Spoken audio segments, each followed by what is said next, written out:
los wir beten davene oi oi oi oi davene fadi ich groß se ma chef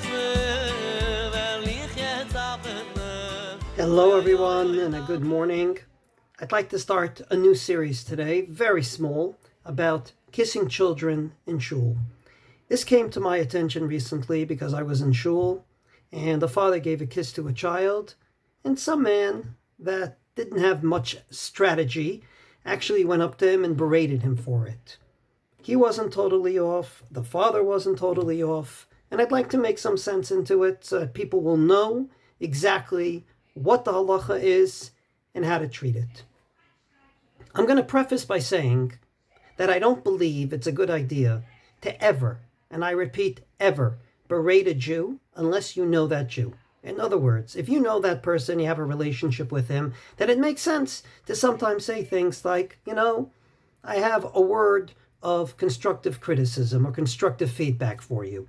But if you have no relationship with him and you go up to him and you say, hey, not good, usually it's not going to be received well. And therefore, in general, my rule of thumb is don't berate people in shul. Drink some water, form a relationship with the person. As time goes on, like good friends, you say good things, and sometimes you say the opposite of good things. Having said that, is there a prohibition of kissing your children in shul?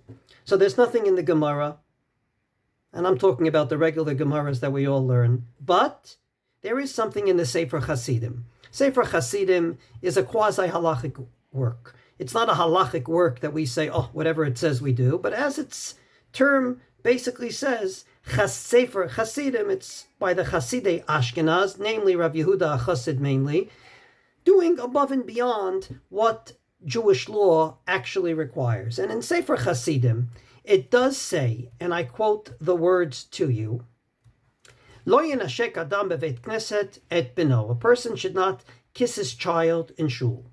In a responsum called Binyamin Ze'ev, by Rav Binyamin Ze'ev, who functioned in Greece and then in Venice during the 16th century, it does say in the name of the Aguda, but I did not find it in the Aguda, Lo yenashek adam levana bevet knesset. You shouldn't kiss your children in shul, lehodia, in order to make clear, she'ena hava ke'avat HaKadosh Baruch Hu.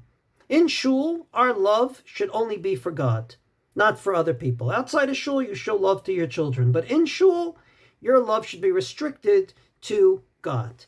So these are two quasi-sources, one from the Sefer Hasidim, which may not be normative halacha, another from an esoteric responsum.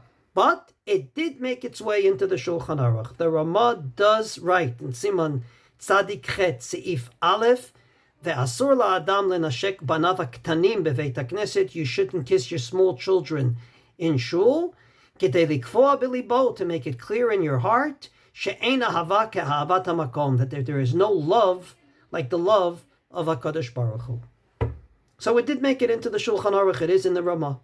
And indeed, Rav Ovadia Yosef, a Sephardi posek, who does not find himself beholden to the Ramah, but obviously, since the Shulchan Aruch, Rav Yosef Karo doesn't say anything, he obviously does mention this in Yechavei Da'at.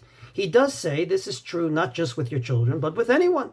In other words, according to the logic that shul, your love should only be for God, then you shouldn't be kissing your friends in shul, you shouldn't be kissing anyone else in shul, you shouldn't be showing love to anyone in shul, but to HaKadosh Baruch Hu. And of all people, he quotes as his sources, amongst many, he quotes Rav Kook.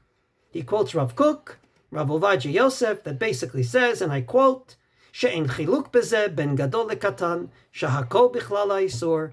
It could be a young child, as the Ramah says, or it could be an older child, which the Ramah does not mention. You should only show love to God.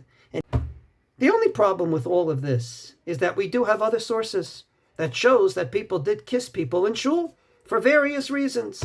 And we'll have to deal with how do we reconcile that with what seems to be a halacha in the Shulchan Aruch. So this fine gentleman maybe had no strategy when he berated a fellow Jew that he had no relationship with.